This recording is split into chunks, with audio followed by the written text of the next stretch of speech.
नमस्कार सभी सुनने वालों को। फिर से मैं शरद त्रिपाठी, आपका होस्ट एंड दोस्त। प्रोग्राम का नाम है मन की आंखों से और हमारा फेवरेट चैनल सुनते रहिए, मुस्कुराते रहिए। आप समझ तो गए होंगे 90.4 FM। लेकिन आज विशेष बात है, बात स्टूडियोज के बाहर की है। खुला आसमान है और मौसम बड़ा खूबसूरत है आज आबू रोड पर।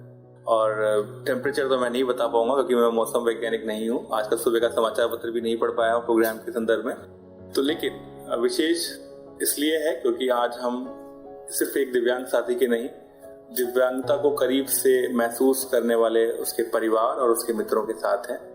परिचय कराने से पहले बताना चाहूंगा कि इस बार हमने सोचा था कि हम इस बार व्यक्तिगत नहीं, सामाजिक बात करेंगे। सामाजिक सरोकार दिव्यांगता पर बात करेंगे और समूह में बात करेंगे। तो आज एक समूह हमारे बीच फिर से है। हम आए हैं अपना घर कॉलोनी में, आबू रोड पर, मकान नंबर 175/5। आप चिट्ठी भी भेज सकते हैं मोहन जी को अगर आपको प्रोग्राम अच्छा लगे तो। पता इसलिए बताया जा रहा है। हमारे साथ है मोहन कुमावत जी। मोहन कुमावत जी एक वरिष्ठ अध्यापक रहे हैं और रिटायरमेंट से कुछ दिनों पूर्व एक दुर्घटना में अपनी आंखों की दृष्टि इन्होंने खोई है। हमारे साथ उनकी धर्मपत्नी है मंजुलता, हमारे साथ हैं उनकी बड़ी बहू अंजलि और उनकी छोटी बहू पवन प्रिया, उनके करीबी मित्र उज्जवल और उनके पड़ोस, जैसे कहते हैं एक छोटी सी कोटेशन है कि हम सब कुछ बदल सकते हैं लेकिन पड़ोसी नहीं, तो उनकी पड़ोस से आने वाली ब्रजेश बहन और हमारी टीम के सभी साथी, कृष्णा बहन, विवेक, विपुल, वेदांत और मैं शरद त्रिपाठी। आइए शुरू करते हैं। आप सभी का स्वागत है हमारे कार्यक्रम मन की आंखों से में। और मोहन जी, आप ये बताएं कि आपका सेवा काल कैसा रहा? आपको पिछले 5 वर्ष की जो दिव्यांगता रही, ये कैसे रहा, कैसे हुआ और अब क्या स्थितियां हैं? नमस्कार, मैं सभी श्रोता बंधु जो रेडियो मधुबन को सुनने वाले हैं उनका मैं तहे दिल से धन्यवाद करता हूँ। मैं जो एक बहुत ऐसे पेशे से जुड़ा था जो शिक्षक समुदाय के अंदर मैंने अपनी 41 साल राजकीय सेवाएं 41 वर्ष और 6 महीने दी और उसके बाद कुछ एक ऐसा हो गया जिसके अंदर मैं अपने नेत्र ज्योति खो बैठा। बात ये नहीं है जैसे माननीय शरद भाई मेरे परिवार में पधारे। सबसे पहले तो मैं इन सभी का स्वागत करता हूँ, शरद भाई और कृष्णा बहन, वेदांत और हमारे गर्ग साहब और मेरे सब जो मिलने वाले हैं उनको सबको धन्यवाद देता हूँ। मैं अध्यापक एक पवित्र पेशे से जुड़ा और उस पेशे के अंदर मैंने अनुभव रूप से जो अपनी सेवाएं दी, मैं इतना संतुष्ट हूँ उससे, क्योंकि शिक्षा प्रदान करना एक ऐसा पवित्र कार्य है जिसके माध्यम से अपन भावी पीढ़ी को तैयार करते हैं। यानी छोटे बच्चों से लगा करके और बड़े बच्चों तक मैंने जो है उनको अध्यापन कार्य करवाया और अंत में जाकर के स्थिति जब मेरी ऐसी बनी तो आप लोग किसी एक पैराग्राफ को पढ़िए, मैं वैसा का वैसा आपको वापस रिपीट करके सुना सकता हूँ। यानी परमात्मा ने मेरे को ऐसी शक्ति प्रदान की, जैसे आप एक बार अपना मोबाइल नंबर बोल दीजिए, तुरंत मैं उसको जो है आपको बिना नोट किए और आपको रिपीट, और भले 10 दिन के बाद आप पूछना मैं आपको बता दूंगा। यानी मेरी स्मरण शक्ति है वो इतनी तेज हो गई कि अब मैं जो है बिना लिखे और पढ़े सुन करके और सभी कार्यों को संपन्न करता हूँ। ये जो दिव्यांगता आपको प्राप्त हुई, क्या घटना रही, कैसे हुआ? ये वैसे मेरे जो है नेत्र व्याधि जो है बचपन से ही, कि मैं एक हादसा हुआ था, मैं पतंग उड़ाने के लिए गया था जब मेरी उम्र रही होगी करीबन 10 वर्ष। तो एक जो है छत से मैं पतंग उड़ाते हुए नीचे गिर गया था। तो उस हादसे के अंदर मेरी जो है एक आंख है वो डैमेज हो गई थी, यानी मेरे को 30% दिखाई दे रहा था। दूसरी आंख बिल्कुल सही सुध थी और उसके बलबूते पे मैंने अपनी सेवाएं दी। लेकिन जैसे ही मेरी सेवाएं अंतिम चरण में आई तो उस समय जो है मेरे घर पे जो मकान बन रहा था तो वहां पर जो है एक लकड़ी की, जिसको वाल प्लेट बोलते हैं, वो प्लेट जो है ऊपर से गिरी तो जैसे ही मेरे सिर पे गिरी तो उस समय मेरे आगे आंखों के आगे अंधेरा छा गया और मैं जो है मतलब बेहोशी की अवस्था में आ गया। लेकिन धीरे धीरे धीरे जो है उस समय तो मेरे को मालूम नहीं पड़ा जी। 2 दिन के बाद मेरे आंखों के सामने मेरे को अंधेरा नजर आने लगा।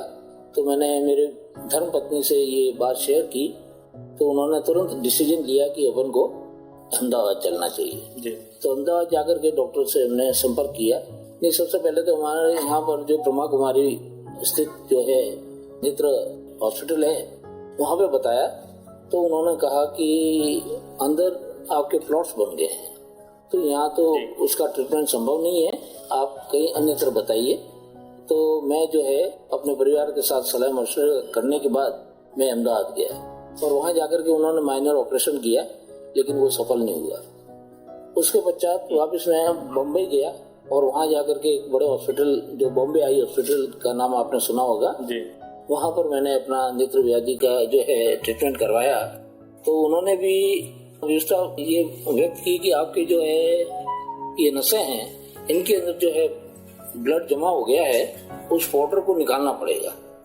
तो मैंने कहा इसके लिए क्या किया जाए। तो ऑपरेशन का जब मैंने उनको पूछा तो बोला अभी ऑपरेशन करना लाजमी नहीं है, आप ऐसा कीजिए ये ट्रीटमेंट लीजिए। तो करीबन मेरे को साल भर का उन्होंने ट्रीटमेंट दिया, आंखों में ड्रॉप्स डालने का और कैप्सूल जो थे वो देने जी। और मेरे को 3-3 महीने के बाद चेकअप कराने के लिए बोला जी। तो आंखों का प्रेशर वो बिल्कुल यहाँ से मैं ब्रह्मा कुमारी जा करके जो बनवाता था रिपोर्ट कार्ड और वो वहाँ प्रेषित करता था जी। तो वो क्या लेजर से जो मेरे नसों पे स्ट्राइक करते थे तो उससे पाउडर धीरे धीरे निकलने लग गया। तो पहले को मेरा जो काला काला नजर आता था वो लगभग अब वाइट के अंदर तब्दील हो गया है। और अब उन्होंने मेरे को कुछ एडवाइस दिया कि आप शंकर नेत्रालय जो मद्रास में स्थित है चेन्नई में जी। वहाँ जाकर के आप अपना ट्रीटमेंट करवाइए। तो वहाँ फ्रांस के एक डॉक्टर आते हैं, उन्होंने मेरे को पूरी तरह से मेरा जो है वीडियोग्राफी की और अंदर के भागों का पूरा मतलब फोटोग्राफी करने के बाद उन्होंने डिसीजन लिया कि आपके नेत्र व्याधि से आप मतलब जो है उबर सकते हैं क्योंकि आपके अंदर डायबिटीज नहीं है। तो इसके लिए आपको लंबा ट्रीटमेंट लेना पड़ेगा। तो उन्होंने 3 साल का मेरे को समय अवधि दी है जी। और वो ही लेजर द्वारा जो वो चोट करते हैं तो वहाँ भी मेरे को 6 महीने में एक बार जाना पड़ता है। तो इलाज की बात तो चलती रहेगी लेकिन दिव्यांगता के साथ महत्वपूर्ण होता है कि सामाजिक जो आपका रिहेबिलिटेशन हुआ है सामाजिक रूप से, तो आपका जो सामाजिक रूप से समाज के साथ जो वापस से रास्ता बना उसकी क्या स्थिति है वो ज्यादा महत्वपूर्ण है। हम उस हिस्से पे फिर से आएंगे, लेकिन उससे पहले आपकी पत्नी भी यहाँ पर है मंजुलता जी। तो मंजुलता जी इस पूरे दौर में पिछले 5.5-6 साल का जो दौर रहा उसमें आपने क्या सोचा, लेकिन उससे पहले मैं श्रोता को बता दूं हमारे बीच में कुछ नन्हे मुन्ने भी हैं, उनकी किलकारियां आप सुन पा रहे होंगे जी। मैं बस मेरे परिवार के बच्चों के साथ खुश थी। मेरे घर वाले याद थे, इनके साथ में खाना सुबह बच्चों का नाश्ता बनाना, खाना देना, स्कूल जाते थे सबके काम करती थी और घर का काम करती थी। मेरे बच्चे पढ़ाई में सब जाते थे, सबको संभालती थी, ये भी मेरा साथ देते थे। हम सुबह जल्दी उठती थी, जल्दी काम करती थी बच्चों के लिए और पूरे दिन घर काम करती थी और बच्चों को संभालती थी जी।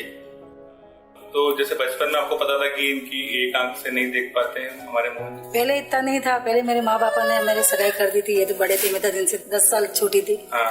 तो मेरे माँ बापा ने कर दी थी सगाई, पे शादी हो गई थी, हमारी छोटी उम्र में हो गई थी। फिर मेरे बच्चे जल्दी हो गए थे। हाँ। तो ये नंबर का थे, ज्यादा थे, पर ऐसा हमारे घर वालों ने ऐसा कुछ नहीं किया। ऐसा विचार आया हुआ ना कि क्या एक दिव्यांग व्यक्ति के साथ विवाह कर दिया? नहीं, ऐसा कुछ नहीं था। मैं इनके साथ खुश थे। बस मेरे छोटे छोटे बच्चे थे, ये जाते थे, स्कूल जाते थे, आते थे, मेरे बच्चे साथ में बस पढ़ाई करने जाते थे। और मेरे सब में दिमाग में कभी आया ही नहीं कि ये ऐसे मेरे परिवार के साथ में मैं खुश रहती थी। और मेरे सास ससुर थे, मेरे नंदे थे, 3 नंदे थे, मेरे देवर थे, पूरा परिवार बड़ा था हमारे। मैं सबका काम करती थी, सबको वो स्कूल जाते थे, छोटे छोटे थे, मैं बड़ी थी घर में। मेरे सास ससुर थे, मेरे ससुर बाहर कमाते थे, तो मैं पूरा परिवार को संभालती थी। सबको मैं नहाना धोना, बाहर से पानी भी लाती थी। पहले हमारे घर में कुछ पानी की व्यवस्था नहीं थी, सब बाहर से काम करना पड़ता था। तो मैं सब काम करती थी, सबको पढ़ाया, नगन देवरों का सबका काम करती थी। तो इसका मतलब मोहन जी स्वयं को तो संभाल ही रहे थे और साथ साथ अब छोटे भाइयों को बहनों को भी हमारा पूरा परिवार प्रदान कर रहे थे। जॉइंट परिवार था हमारा जी, तो मैं सबकी देखभाल करती थी। ये हमारे परिवार की धुरी थी। इसने पूरे सब जो है मेरे छोटे भाइयों को भी पढ़ाया और छोटी बहनों को भी उसने मतलब जो है तैयार करके आंगनवाड़ी से लगा करके और बड़ी होने तक उनकी मतलब देखभाल की, उनको पढ़ाया और मतलब उनको भी अच्छी शिक्षा दे करके आज वो MA BEd है और वो भी राजकीय सेवा में है, दोनों बहन है जी। अभी आपने एक आवाज सुनी होगी जो समय बता रही थी घड़ी। सामान्यतया नेत्रहीन व्यक्ति इस प्रकार से समय बताने वाली साउंड अलार्म वॉच का उपयोग करते हैं, जिसको बटन दबाते ही आपको एक क्लिक पर समय का आभास हो जाता है कि अभी क्या समय हुआ है जी। तो इस प्रकार की घड़ी का प्रयोग आप लोग भी कर सकते हैं। उनके एक परिवार के संबंधी हमारे साथ हैं, उज्जवल। तो उज्जवल, बताइए अपने अनुभव के बारे में मोहन जी के साथ। नमस्कार, मेरा नाम उज्जवल कुमावत है।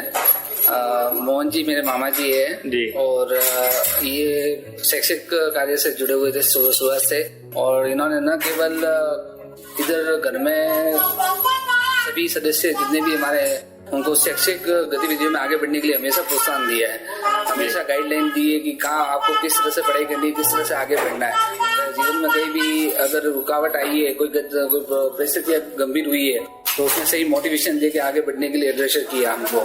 इवन आप ये सोच सकते हैं कि हमारे समाज में पढ़ाई के लिए इतनी जागरूकता नहीं थी, लेकिन मामा जी ने हमें इतना मोटिवेशन दिया कि आज की तारीख में हमारे में सब अधिकतर 99% व्यक्ति सभी पोस्ट ग्रेजुएट किए हुए और सब ज्यादातर लोग राजकीय सेवा कार्य में कार्यरत है। मैं खुद भी अभी MA BEd हूँ, पोस्ट ग्रेजुएट किया हुआ है, मैं भी शैक्षिक कार्य से जुड़ा हुआ हूँ।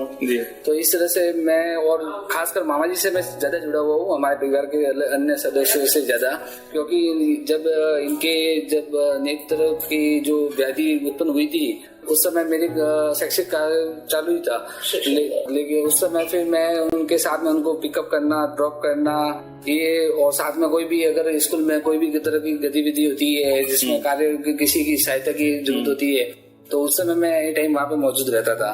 तो उनको प्रत्यक्ष रूप से मैंने उनको कार्य करते हुए देखा है।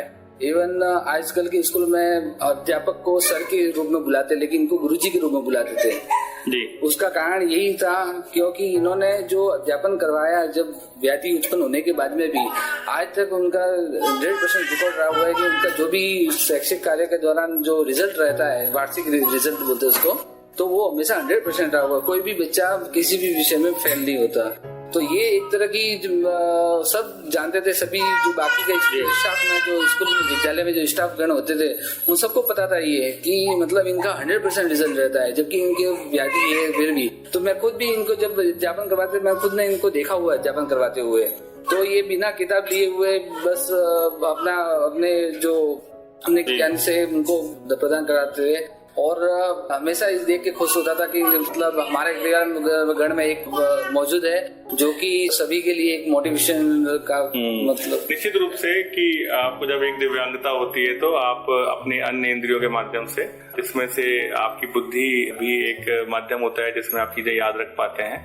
तो हमारे साथ उनकी छोटी बहू पवन प्रिया है। पवन जी, आपका क्या अनुभव रहा, कितने साल हुए परिवार के साथ, और क्या बाबूजी की डिसेबिलिटी से बहुत ज्यादा परेशान तो नहीं करते कि पानी लाओ, चाय लाओ, ऐसा? नहीं, मुझे इसी बात से दुख है कि मतलब आज उनको इतनी बड़ी प्रॉब्लम से मतलब हो रही है। आज मतलब बच्चे हो गए पर आज मतलब देख नहीं सकते। मुझे सबसे ज्यादा इसी बात का दुख है कि मतलब परिवार में क्या हो रहा है, क्या नहीं हो रहा है, बस इनको महसूस करते हैं सब। इनकी भी बहुत इच्छा होती है कि बच्चों के साथ खेले या जो भी। आज 10 साल से मतलब हमने शादी के 2 साल बाद से हमने ये प्रॉब्लम देखी कि मतलब ज्यादा इनकी आइज के लिए प्रॉब्लम होती है कि मतलब क्या कहीं जाना या कुछ चाहिए होता है तो बोलते हैं। हमको भी बहुत दुख होता है इसी कि मतलब हर चीज के लिए इनको किसी पे डिपेंड रहना पड़ता है। तो मोहन जी, परिवार में किसकी चलती है, आपकी या मंजुलता जी की? ऐसा है, मेरे परिवार की दूरी है, वो जो है मेरी धर्मपत्नी है। और ये समझो कि मेरी आंखें इसके पास है और हर प्रकार का जो मार्गदर्शन, जब किसी के मार्गदर्शन की जरूरत होती है ना, तो उसका जो है सबसे पहले प्रोग्रामिंग उनको बताई जाती है, फिर उनके मार्गदर्शन के अनुसार जो कार्य, और उसमें मेरी अप्रूवल को महत्व दिया जाता है परिवार के अंदर। और एक मेरी बिटिया है योगिता, उसको जो है किसी भी बात के लिए सहमति या असहमति जो है उसकी जो है सलाह से, यानी चारों भाई बहन मिल करके और परस्पर बातें करके और उसके बाद में उनकी मम्मी और मेरे साथ शेयर करते हैं और उसके बाद डिसीजन लिया जाता है जो सर्वमान्य होता है। इसमें ऐसा किसी की मोनोपोली नहीं है। हमारे यहाँ परिवार के अंदर ये सबसे बड़ी खूबसूरती है कि सारी जो समस्या आती है वो हम मिल बैठ करके, क्योंकि संयुक्त परिवार में है, तो मिल बैठ करके उस समस्या का समाधान ढूंढते हैं।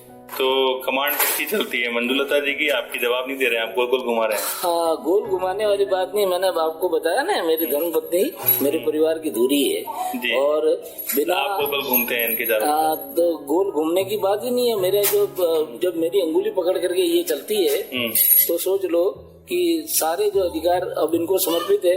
यहाँ तक कि मैं अपना ATM का इस्तेमाल स्वयं नहीं करता हूँ, मेरे परिवार का कोई भी सदस्य जा करके और ATM का इस्तेमाल कर सकता है। श्रोताओं, एक बहुत महत्वपूर्ण बात यहाँ पर बातचीत में निकल के आई। आपने जिक्र किया कि आप अपना ATM का उपयोग स्वयं नहीं करते हैं। आर्थिक स्वावलंबन के मामले में, आत्मनिर्भरता के मामले में रिजर्व बैंक ऑफ इंडिया ने दिव्यांग लोगों के लिए नियमित रूप से बैंकों को आदेश दिए हैं कि वो अपने वे दिव्यांग व्यक्ति जो नेत्रहीन है ATM का उपयोग आत्मनिर्भर तरीके से कर सके। उसके लिए ATM मशीन्स में साउंड का व्यवस्था किया जाए, जो ऐसी मशीन्स हो जो कि साउंड मोड पे भी चलती हैं, ऑडियो मोड पे भी चल सकती हैं, और एक नेत्रहीन व्यक्ति उसको आत्मनिर्भर तरीके से उपयोग कर सके। जैसा कि जयपुर जैसे बड़े शहरों में मैं अपना ATM स्वयं उपयोग करता हूं, लेकिन अभी उस प्रकार के ATM की संख्या कम है देश भर में। धीमे धीमे वो उनकी संख्या बढ़ रही है और एक समय आएगा कि आप भी अपने ATM को आत्मनिर्भर तरीके से अपनी सुरक्षा, आर्थिक सुरक्षा को ध्यान में रखते हुए उपयोग कर पाएंगे।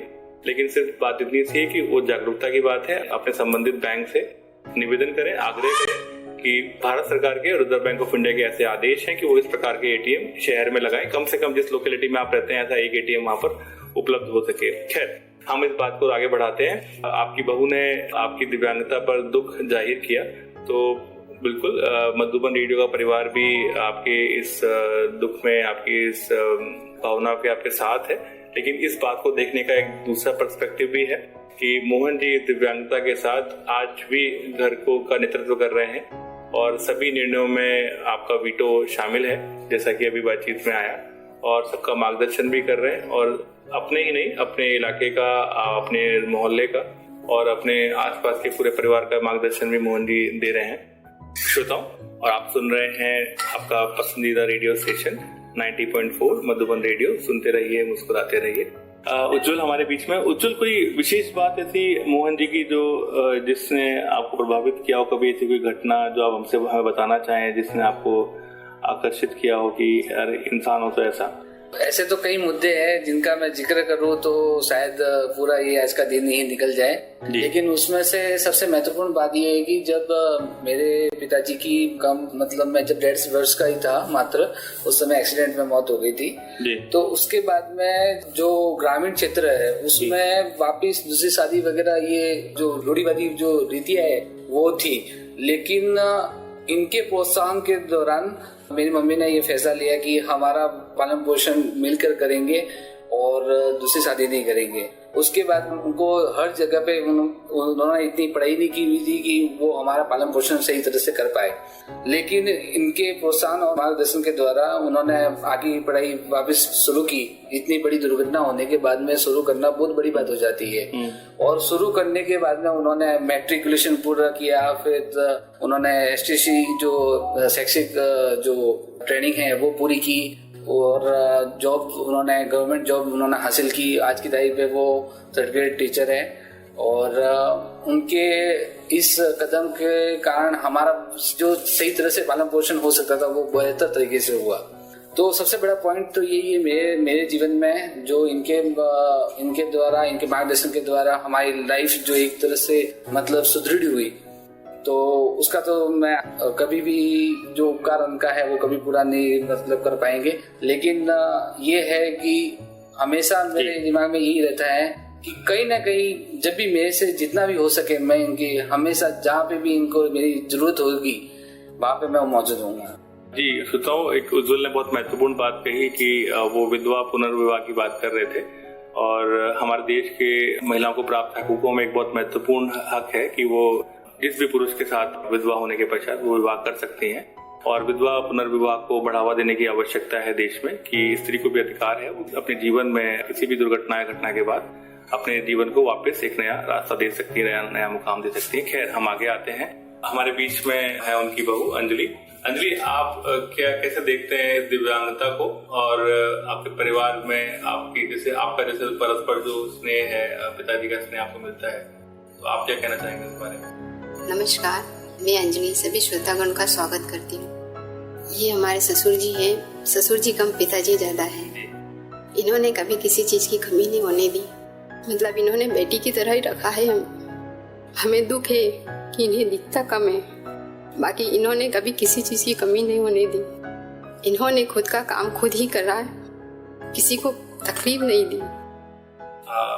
आपकी श्रोताओं, आप थोड़ा भावुक हैं अंजलि, और मूल विषय है कि लगता है कि देख पाना जो है वो विषय है, महत्वपूर्ण विषय है।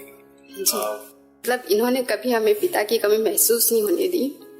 इन्होंने हमें हमेशा बहू कम बेटी ज्यादा रखा है। और भोजन में क्या पसंद करते हैं मोहन जी, ये तो बताइए। इनको जो दिया है हमने मतलब किसी चीज से मना नहीं किया। इन्होंने जो थाली में परोसा है वो उन्होंने खुशी से लिया।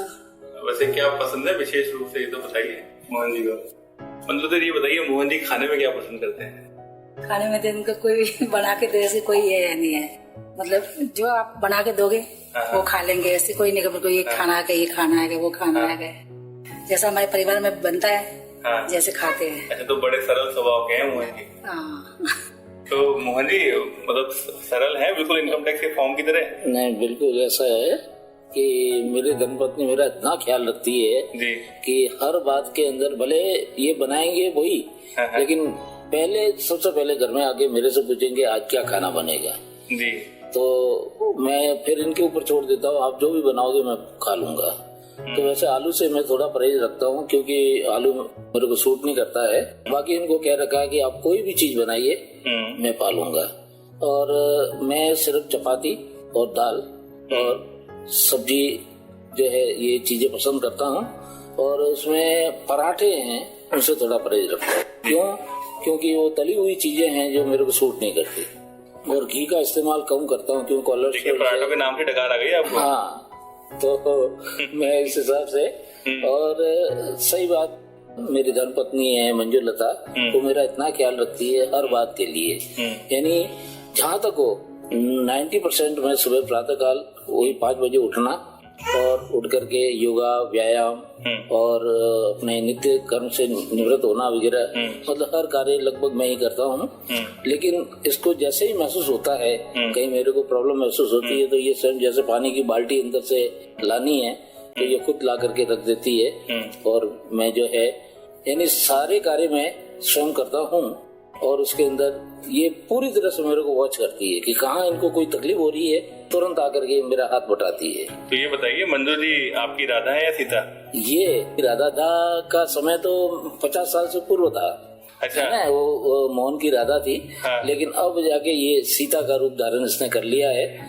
और इतना मतलब इसका स्नेह बरसता है इस परिवार के अंदर। यानी बहुएं भी इसकी कायल है कि सास हो तो ऐसे, मतलब सास तो कम समझते हैं और माँ का दर्जा इसको ज्यादा प्राप्त है। चलते चलते हम आपसे सीधे 2 सवाल पूछना चाहेंगे। जी हाँ।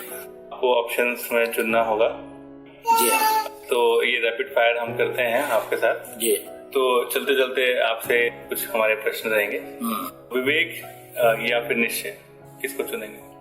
मैं विवेक को ज्यादा तवज्जो देता हूँ क्योंकि विवेक के माध्यम से ही निश्चय को प्राप्त किया जा सकता है। रेजिस्टेंस या परसिस्टेंस? रजिस्टर। रेजिस्टेंस होना चाहेंगे, रेजिस्टेंस चाहेंगे आप। जी। तो श्रोताओं, आज की बातचीत यहीं तक। परिवार के साथ हमने बातचीत करी और कोशिश की आज की बात सिर्फ यहाँ तक। आज हम थे मोहन जी के साथ, मोहन कुमावत जी आबू रोड से, और ऐसे ही किसी परिवार के साथ, ऐसे किसी दिव्यांग व्यक्ति के साथ, उसके परिवार की गहरी बातों के साथ, उसके परिवार और उसके आबो हवा, निवास जहाँ वो रहता है, जिस प्रकार की जिंदगी वो जीता है, हमारी कोशिश है मन की आंखों के माध्यम से हम जान पाए स्टूडियो की बाहर की दुनिया, दिव्यांग व्यक्ति के आसपास की दुनिया। तो ऐसी ही कोशिश हम करते रहेंगे और ऐसे ही किसी से आपको मिलवाते रहेंगे। नमस्कार, मैं शरद त्रिपाठी। सुनते रहिए, मुस्कुराते रहिए मधुबन रेडियो 90.4 FM। धन्यवाद। और शरद जी और कृष्णा बहन का विशेष रूप से उन्होंने यहाँ मेरे परिवार में पधार करके, मैं रहम का भागी नहीं हूँ, मैं परमात्मा को धन्यवाद देता हूँ कि मुझे आत्म कल्याण के लिए, क्योंकि बाहर की दुनिया तो मैंने खूब देख ली, अब मैं जो है अपने अंदर परमात्मा का भजन कर सकूं, तो उसके लिए परमात्मा ने मेरे ये, भले नेत्र व्याधि से मैं पीड़ित हूँ लेकिन मैं इसको पीड़ा नहीं मानता। उन्होंने मेरे लिए ये अवसर दिया है कि मैं जो है अपने अंतर जो है परमात्मा अंतर जो है आंखों से परमात्मा का भजन कर सकूं और देख सकूं। तो मैं आप सभी का तहे दिल से धन्यवाद करता हूं कि आप लोग यहाँ पधारे अपना अमूल्य समय दे करके। और रेडियो मधुबन और कृष्णा बहन का मैं बहुत ऋणी हूँ। वैसे बहना का प्रेम मेरे को करीबन 4 साल से मिल रहा है, कृष्णा बहन का, लेकिन इतनी आत्मीयता जो एक खास जो बहन होती है उससे भी बढ़कर आत्मीयता है इनकी मेरे साथ। तो और शरद भाई, मैं आपको तहे दिल से शुक्र गुजार हूँ आपका कि आप दिव्यांग लोगों के लिए इतना महत्वपूर्ण समय दे करके और डोर टू डोर जा करके और उनकी अपने दिल की बात को समझ करके और उनके मन के अंदर जो व्याधि है उनको जो है आप